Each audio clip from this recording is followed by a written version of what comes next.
बोलिए भगवान श्री कृष्ण की जय। गुरु नानक भगवान की जय।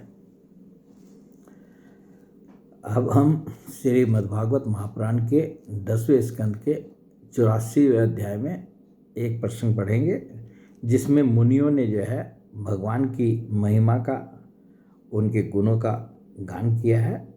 तो इस प्रसंग को भी हम उसका उतना ही भाग पढ़ेंगे।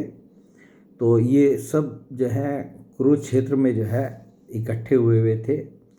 तो बहुत से ऋषि मुनि भगवान श्री कृष्ण और बलराम जी का दर्शन करने के लिए वहाँ आए। उनमें प्रधान ये थे श्री कृष्ण द्वैपायन, व्यास, देवऋषि नारद, चैवयन, देवल, असित, विश्वामित्र, शतानंद, भरद्वाज, गौतम अपने शिष्यों के सहित भगवान परशुराम, वशिष्ठ, गालव, भृगु, पुलस्त्य, कश्यप, अत्रि, मार्कंडेय, बृहस्पति, द्वित, त्रित, एकत, सनक, सनंदन, सनातन, सनत कुमार, अंगिरा, अगस्त्य, याज्ञवल्क्य और वामदेव इत्यादि।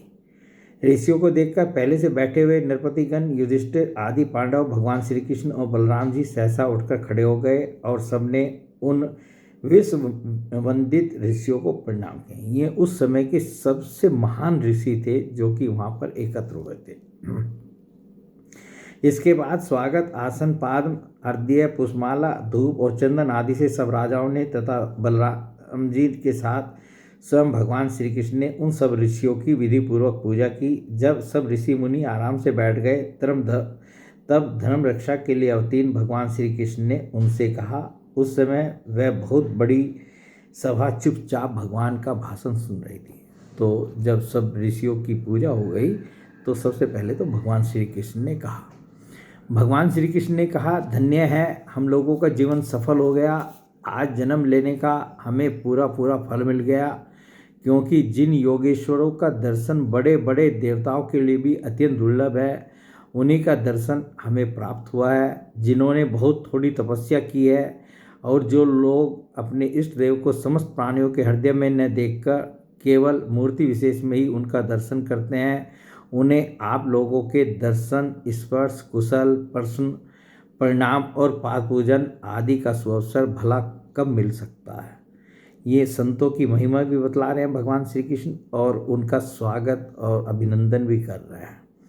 केवल जल में तीर्थ ही तीर्थ नहीं कहलाते और केवल मिट्टी या पत्थर की प्रतिमाएं ही देवता नहीं होती। संत पुरुष ही वास्तव में तीर्थ और देवता हैं, क्योंकि उनका बहुत समय तक सेवन किया जाए तब वे पवित्र करते हैं।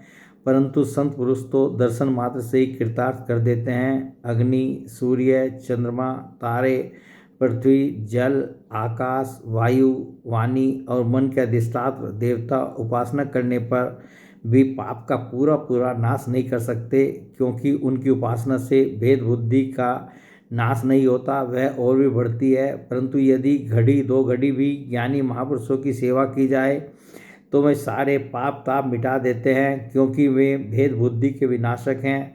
महात्माओं और सभासदों, जो मनुष्य वात, पित्त और कफ इन 3 धातुओं से बने हुए सब तुल्य शरीर को ही आत्मा, अपना मैं, स्त्री पुत्र आदि को ही अपना और मिट्टी, पत्थर, काष्ठ आदि पार्थिव विकारों को ही इष्ट देव मानता है तथा जो केवल जल को ही तीर्थ मानता है, ज्ञानी महापुरुषों को नहीं, वह मनुष्य होने पर भी पशुओं में भी नीच गधा ही है। तो इस प्रकार जो है भगवान ने जो है संतों की, महात्माओं की जो है, जो वहाँ पर उपस्थित थे, उनकी महिमा बताई और सब जन साधारण के लिए जो है संत महात्मा क्या होते हैं ये सब को समझाया। श्री सुखदेव जी कहते हैं, परीक्षित, भगवान श्री कृष्ण अखंड ज्ञान संपन्न है। उनका यह गूढ़ भाषण सुनकर सबके सब ऋषि मुनि चुप रह गए। उनकी बुद्धि चक्कर में पड़ गई। वे समझ नहीं सके कि भगवान यह क्या कह रहे हैं, क्योंकि भगवान स्वयं उनकी प्रशंसा कर रहे हैं, उनकी महिमा बतला रहे हैं। तो ऋषि मुनि भी जो है चक्कर में पड़ गए कि भगवान कह क्या रहे हैं। उन्होंने बहुत देर तक विचार करने के बाद यह निश्चय किया कि भगवान सर्वेश्वर होने पर भी जो इस प्रकार सामान्य कर्म परतंत्र जीव की भांति व्यवहार कर रहे हैं, यह केवल लोक संग्रह के लिए ही है। ऐसा समझकर वे मुस्कुराते हुए जगत गुरु भगवान श्री कृष्ण से कहने लगे। तो मुनियों ने जो कहा ये भगवान की स्तुति है, उनके गुणों का और उनकी महिमा का जो वर्णन हुआ है। मुनियों ने कहा, भगवान आपकी माया से प्रजापतियों के अधीश्वर मरीचि आदि तथा बड़े बड़े तत्वज्ञानी हम लोग मोहित हो रहे हैं। आप स्वयं ईश्वर होते हुए भी मनुष्य किसी चेष्टाओं से अपने को छिपाए रखकर जीव की भांति आचरण करते हैं। भगवान, सचमुच आपकी लीला अत्यंत विचित्र है, परम आश्चर्यमयी है। जैसे पृथ्वी अपने विकारों, वृक्ष, पत्थर, घट आदि के द्वारा बहुत से नाम और रूप ग्रहण कर लेती है, वास्तव में वह एक ही है, वैसे ही आप एक और चेष्टाहीन होने पर भी अनेक रूप धारण कर लेते हैं और अपने आप से ही इस जगत की रचना, रक्षा और संहार करते हैं। पर यह सब करते हुए भी इन कर्मों से लिप्त नहीं होते जो सजातीय, विजातीय और सबगत भेद शून्य एक रस अनंत है। उसका यह चरित्र लीला मात्र नहीं तो और क्या है। धन्य है आपकी यह लीला भगवान। यद्यपि आप प्रकृति से परे स्वयं परब्रह्म परमात्मा हैं, तथापि समय समय पर भक्तजनों की रक्षा और दुष्टों का दमन करने के लिए विशुद्ध सत्य में श्री विग्रह प्रकट करते हैं और अपनी लीला के द्वारा सनातन वैदिक मार्ग की रक्षा करते हैं, क्योंकि सभी वर्णों और आश्रमों के रूप में आप स्वयं ही प्रकट हैं। भगवान, वेद आपका विशुद्ध हृदय है। तपस्या, स्वाध्याय, धारणा, ध्यान और समाधि के द्वारा उसी में आपके साकार, निराकार रूप और दोनों के अधिष्ठान स्वरूप पर ब्रह्म परमात्मा का साक्षात्कार होता है। परमात्मन ब्राह्मण ही वेदों के आधारभूत आपके स्वरूप की उपलब्धि के स्थान है। इसी से आप ब्राह्मणों का सम्मान करते हैं और इसी से आप ब्राह्मण भक्तों में अग्रगण्य भी हैं। आप सर्वविध कल्याण साधनों की चरम सीमा हैं और संत पुरुषों की एकमात्र गति हैं। आपसे मिलकर आज हमारे जन्म, विद्या, तप और ज्ञान सफल हो गए। वास्तव में सबके परम फल आप ही हैं। प्रभु, आपका ज्ञान अनंत है। आप स्वयं सच्चिदानंद स्वरूप परब्रह्म परमात्मा भगवान हैं। आपने अपनी अचिंत्य शक्ति योग माया के द्वारा अपनी महिमा छिपा रखी है। हम आपको नमस्कार करते हैं।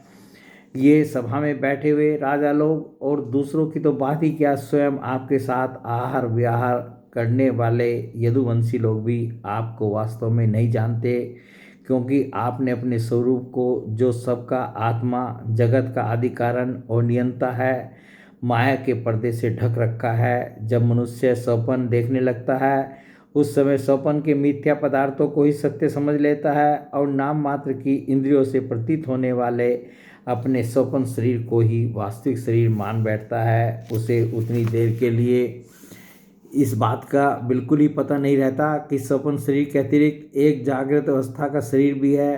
ठीक इसी प्रकार जागृत अवस्था में भी इंद्रियों की प्रवृत्ति रूप माया से चित्त मोहित होकर नाम मात्र के विषयों में भटकने लगता है।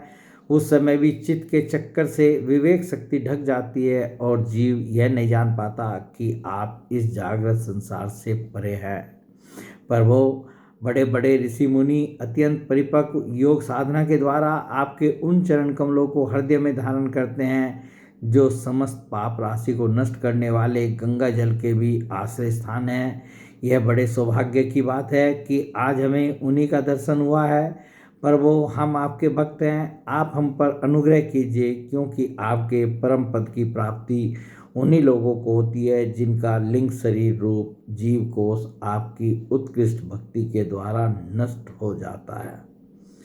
तो श्री सुखदेव जी कहते हैं, राज ऋषि भगवान की इस प्रकार स्तुति करके और उनसे राजा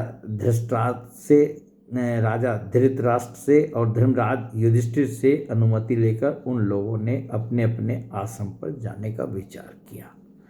तो एक ये प्रसंग इस अध्याय में हमने पढ़ा और अब अगला जो है 10वें स्कंद में जो भी है उसको भी हम पढ़ेंगे, सुनेंगे।